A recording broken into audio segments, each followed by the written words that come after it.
साथियों, आप सभी का अपने YouTube चैनल कंप्यूटर ज्ञान क्लासेस में स्वागत है। साथियों, आज के इस वीडियो में हम बात करेंगे माइक्रोसॉफ्ट डिस्क ऑपरेटिंग सिस्टम के बारे में। माइक्रोसॉफ्ट डिस्क ऑपरेटिंग सिस्टम है क्या और क्यों इसका यूज़ किया जाता है और कैसे यूज़ करते हैं। ठीक है, तो वीडियो को शुरू करने से पहले यदि आप हमारे चैनल पर नए हैं तो वीडियो को लाइक और चैनल को सब्सक्राइब जरूर करें, जिससे हमारे लेटेस्ट अपडेट आपको आसानी से मिलते रहें। तो यहाँ पर सबसे पहले बात आती है MS DOS क्या है। तो MS DOS के बारे में हम बताना चाहेंगे आपको। MS DOS, जिसका पूरा नाम माइक्रोसॉफ्ट डिस्क ऑपरेटिंग सिस्टम है, जो माइक्रोसॉफ्ट कॉरपोरेशन के द्वारा बनाया गया, ये सबसे पुराना TUI मतलब textual user interface operating system है, जिसको हम CUI भी बोल सकते हैं, कैरेक्टर यूजर इंटरफेस भी। ये कमांड लाइन ऑपरेटिंग सिस्टम भी इसे कहा जाता है। मतलब जो MS DOS है, इसको कमांड लाइन ऑपरेटिंग सिस्टम भी कहा जाता है, क्योंकि इसमें इस ऑपरेटिंग सिस्टम को हम चलाने के लिए कुछ कमांड्स का प्रयोग करते हैं और यह पूरी तरीके से यूजर पर निर्भर होकर कार्य करने वाला ऑपरेटिंग सिस्टम है। क्योंकि DOS आधारित कंप्यूटर जो भी कार्य करना होता है, उसके लिए इनपुट के लिए सब कुछ टेक्स्ट के फॉर्म में लिखकर कमांड देना होता है। मतलब आप कोई भी काम अगर करवाना चाहते हैं MS DOS में, तो आपको एक टेक्स्ट के रूप में कमांड देना होता है। ठीक है, और उसका आउटपुट भी हमारे सामने टेक्स्ट के फॉर्म में ही आता है। और DOS ऑपरेटिंग सिस्टम आधारित कंप्यूटर पर कार्य करना कठिन होता है, क्योंकि हर बार एक कार्य को करने के लिए कमांड की ज़रूरत पड़ती है। ठीक है, तो जिसके लिए यूजर को बहुत सारे कमांड याद रखने होते हैं, और यदि आप कमांड याद नहीं रखते हैं तो आप इस ऑपरेटिंग सिस्टम को रन करने में थोड़ा आपको मतलब परेशानी हो सकती है। तो आगे चलते हैं, कमांड्स क्या है इसके बारे में समझते हैं। यहाँ पर लिखा गया है, DOS कमांड एक छोटे छोटे प्रोग्राम हैं जो किसी विशेष कार्य को करने के लिए बनाए जाते हैं। हर अलग अलग DOS कमांड का अलग अलग कार्य होता है। इन कमांड के बिना DOS आधारित कंप्यूटर पर कार्य कर पाना संभव है। अब ये कमांड क्या है? कमांड कहने का मतलब एक प्रक्रिया होती है जिसमें हम कोई टेक्स्ट या कोई मान लीजिए शब्द लिख करके, एक वर्ड कंप्लीट वर्ड टाइप करके कंप्यूटर से कोई कार्य करने के लिए मतलब प्रेरित करते हैं, है ना। कमांड एक ऐसी प्रक्रिया है जिसमें हम कंप्यूटर को किसी टेक्स्ट के माध्यम से कोई भी कार्य मतलब करने के लिए क्या करते हैं, फोर्स करते हैं कि कंप्यूटर ये कार्य करें। ठीक है, तो ये देखिए कमांड होता क्या है। कमांड आपका दो प्रकार का होता है। ये जो कमांड होता है ये दो प्रकार का होता है। एक इंटरनल कमांड होता है और एक एक्सटर्नल कमांड होता है। इंटरनल कमांड क्या होते हैं? इंटरनल कमांड ऐसे कमांड्स होते हैं जो command.com यानी DOS की मेन प्रोग्राम फाइल में रहते हैं, जो कंप्यूटर सिस्टम शुरू होने पर मेमोरी में लोड होता है। और ये कमांड किसी भी फाइल के रूप में नहीं होता, बल्कि एक स्पेशल वर्ड के रूप में होता है, जिसको किसी स्पेसिफिक टास्क को परफॉर्म करवाने के लिए रन कराया जाता है। इंटरनल कमांड के कुछ एग्जाम्पल यहाँ पर दे रखा है हमने, अभी और एग्जाम्पल आपको मिलेंगे, हम उन सभी को सीखेंगे कैसे उसमें काम करते हैं। और उसके बाद एक्सटर्नल कमांड ऐसे फाइलें होती हैं जो डिस्क पर रहती हैं और उनमें .com और .exe या .bat का एक्सटेंशन लगा होता है। उदाहरण के लिए सिस्टम के अंदर यदि abc.exe नाम की कोई फाइल पहले से सेव है, तो इस कमांड को रन कराने के लिए वह फाइल ओपन हो जाएगी। और अगर यदि उस नाम की फाइलें सेव नहीं हो तो एरर दिखाएगा, क्योंकि यह एक बाहरी कमांड है।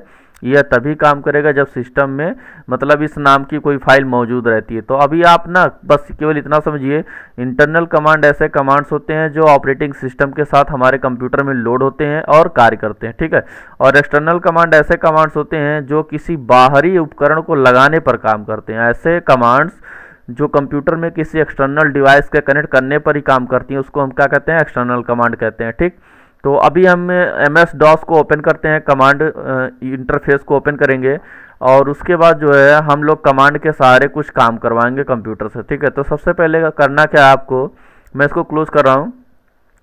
आगे आपको करना क्या है, MS DOS ओपन कर लेना है। MS DOS में काम करने के लिए आपको कमांड वाला विंडो ओपन करना है। तो कमांड के लिए आप यहाँ पर देखिए स्टार बटन पर क्लिक करके या सर्च प्रोग्राम में जा करके CMD अगर लिख देते हैं तब भी आ जाता है। देखिए कमांड प्रॉम्प्ट का यहाँ पर एक विंडो ओपन होगा, ये देखिए ओपन हो चुका है ब्लैक विंडो। और इसमें ना इसको CUI इसलिए बोला जाता है क्योंकि इसमें हम जितने भी काम करवाएंगे या कमांड के थ्रू ही करवाएंगे, और ये कमांड हम एक टेक्स्ट के रूप में लिखेंगे। तो इसमें चलिए आगे क्या करना है आपको, इसको खोलने के मैं कई तरीके आपको बता दे रहा हूँ। पहले हमें क्या करना है, विंडोज बटन के साथ आर प्रेस करेंगे तो यहाँ पर एक रन बॉक्स खुलेगा और इस रन बॉक्स में हम जो है CMD भी लिख सकते हैं। CMD टाइप करेंगे और उसके बाद आप देखेंगे इंटर करेंगे, तो इंटर करने के बाद देखेंगे आपका ये बॉक्स ओपन हो चुका है, ये कमांड वाला बॉक्स आपका ओपन हो चुका है। ठीक है, तो अभी चलते हैं। सबसे पहले करना क्या है हमें, इसमें हम कुछ कमांड्स का प्रयोग करते हैं। ठीक है, तो चलिए एक काम करते हैं, पहले मैं आपको कुछ कमांड्स के बारे में बता देता हूँ। ठीक है, कि किस कमांड से हम क्या क्या कार्य करवाते हैं।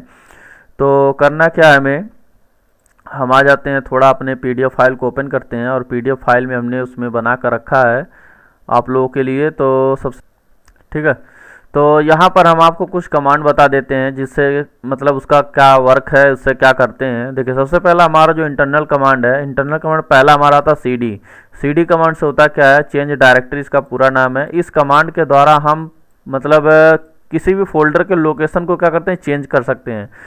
मतलब CD कमांड के द्वारा हम फोल्डर के लोकेशन को चेंज करते हैं और MD से क्या करते हैं, फोल्डर का निर्माण करते हैं कंप्यूटर में। तो चलिए यहाँ पर देखिए हमारा विंडो ओपन हो चुका है और ये विंडो ओपन हुआ है कमांड का। अब इसमें करना क्या आपको, यहाँ पर सबसे पहले देखिए आप हैं कहाँ, आप C यूजर, और ये तो यहाँ पर देखिए नाम मेंशन हो रहा है, ये कंप्यूटर का नाम। यहाँ आपके कंप्यूटर का जो भी नाम होगा वो यहाँ पर शो करेगा। मेरे कंप्यूटर का नाम ये है, मैंने अपना नाम रखा है, तो यहाँ पर मेरे कंप्यूटर का मेरा नाम दिख रहा है। ठीक है, और यदि आप लोग यहाँ पर नाम नहीं लिखे हैं तो क्या करेगा, आपका PC1 PC2 यहाँ पर आ जाएगा। ठीक है, PC1 PC2 जो भी आप कुछ रखे होंगे अपने कंप्यूटर का नाम वो यहाँ पर मेंशन होगा। अभी आप अगर फोल्डर बना रहे हैं तो MD टाइप करेंगे। जैसे आप कंप्यूटर में क्या लिखेंगे, MD लिखेंगे, MD के बाद फोल्डर स्पेस फोल्डर का नाम लिख दिया मैंने, मान लो रमेश। ठीक है, इंटर दबाया, इंटर दबाने के बाद फोल्डर बना कहाँ ये तो हमें देख ही नहीं रहा है। फोल्डर बना कहाँ, C ड्राइव के यूजर फोल्डर में, और इस नाम का जो यूजर अकाउंट मेरा है उसमें जाकर के ये बना है। चेक करते हैं ज़रा, यहाँ जाएंगे और C वाले पार्टीशन में जाएंगे और यहाँ से हम यूज़र वाले में जाएंगे और यहाँ से मैं अपने यूज़र अकाउंट को लॉगिन करूँगा। यहाँ देखेंगे रमेश नाम का फोल्डर हमें यहाँ शो हो रहा है। ठीक है, तो कहने का मतलब ये बहुत अंदर बन रहा है। तो हमें क्या करना है, डेस्कटॉप पर अगर बनाना है तो इसके फोल्डर के लोकेशन को हम क्या करेंगे, चेंज करेंगे।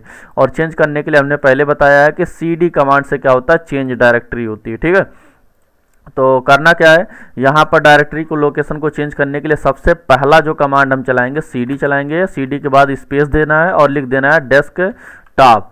यहाँ पर डेस्कटॉप लिख करके इंटर मार देना। जैसे आप इंटर प्रेस करेंगे आपका कंप्यूटर आपको C यूजर और या मतलब यूजर्स नेम के बाद आपको डेस्कटॉप पर सीधे ला करके छोड़ेगा। अब ये देखिए हम डेस्कटॉप पर आ चुके हैं। ये जो आपका बैकग्राउंड दिख रहा है मॉनिटर स्क्रीन का, इसको डेस्कटॉप कहते हैं। आप डेस्कटॉप पर आ चुके हैं और आप जो भी कोई भी काम करेंगे वो आपको यहाँ पर डेस्कटॉप पर प्रदर्शित होगा। ठीक है, तो पहला हमारा जो कमांड आता है CD के बाद हम लोग क्या करेंगे, फोल्डर का निर्माण करेंगे। MD लिखा गया है तो यहाँ हम टाइप करते हैं MD कमांड से क्या होता है, फोल्डर बनता है, मेक डायरेक्टरी।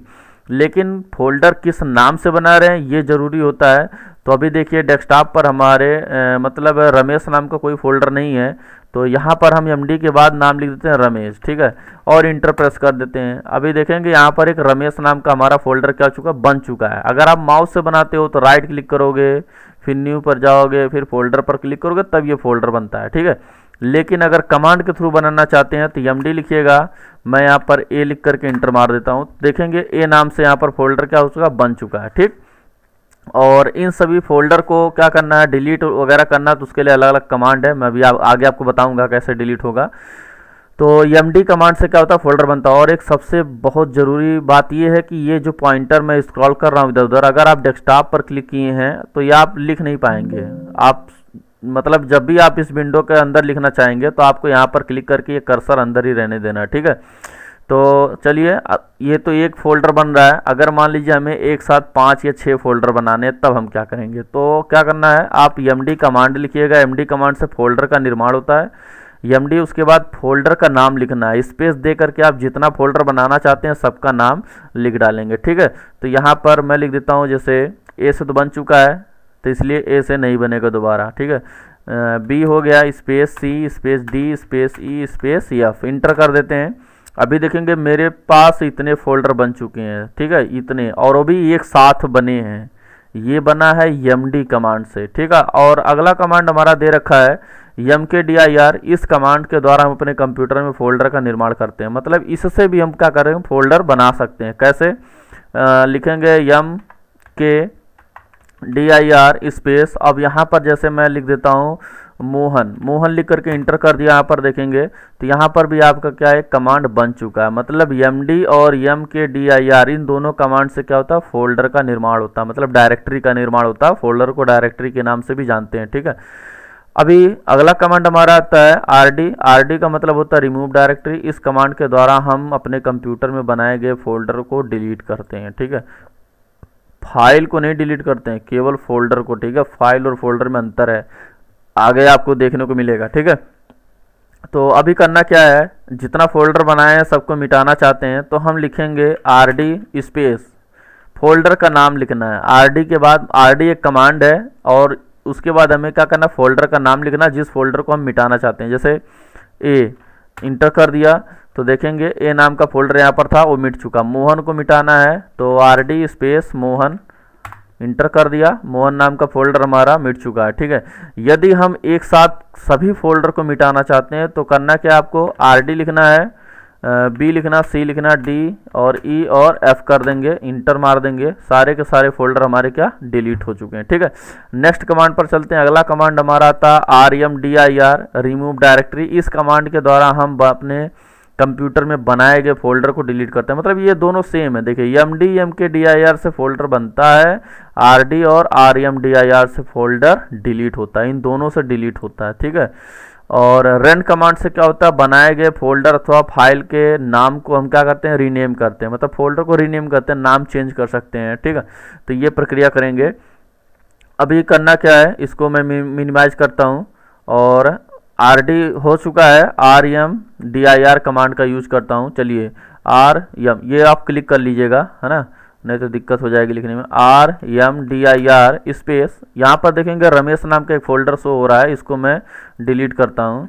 तो rmdir स्पेस रमेश, ठीक है, इंटर कर देते हैं। इंटर करने के बाद देखेंगे ये फोल्डर हमारा डिलीट हो चुका है, ठीक। अभी बात आती है फोल्डर को रीनेम करने के लिए। तो यहाँ पर जैसे मान लीजिए मेरे पास कोई फोल्डर नहीं है, मान लीजिए मैं एक बना लेता हूँ, md करके रमेश करके बना लिया। चलिए, रमेश नाम का एक फोल्डर बन चुका है मेरे पास और इसको मैं रीनेम करना चाहता हूँ, नाम बदलना चाहता हूँ। तो नाम बदलने के लिए माउस से तो आप राइट क्लिक करके रीनेम कर दोगे, तुरंत बदल जाएगा। लेकिन हमें कमांड के थ्रू बदलना है तो हम कमांड यूज करेंगे रन स्पेस और इसके बाद हम यहाँ पर टाइप करेंगे ओल्ड नेम और ओल्ड नेम के बाद फिर टाइप करेंगे न्यू नेम, ठीक है। तो हमारा इसका ओल्ड नेम है रमेश और नया नाम न्यू नेम इसको मैं मुकेश कर देता हूँ, ठीक है। तो यहाँ से मुकेश करके इंटर कर दिया तो अभी देखेंगे रमेश से ये क्या हो गया, मुकेश में कन्वर्ट हो गया, इसलिए रीनेम हो चुका है, ठीक है। तो इस वीडियो में आप लोग जो है 6 कमांड पढ़ चुके हैं और यदि इस कमांड को समझने में कोई समस्या आती है तो आप लोग कमेंट कर सकते हैं और बाकी नेक्स्ट वीडियो जो मिलेंगे इसके अगले कमांड को लेकर के। अभी तो आपको इंटरनल कमांड में बहुत कमांड पढ़ने के बाकी हैं, तो इस वीडियो में बस इतना ही, बाकी मिलेंगे नेक्स्ट वीडियो में। तब तक के लिए धन्यवाद।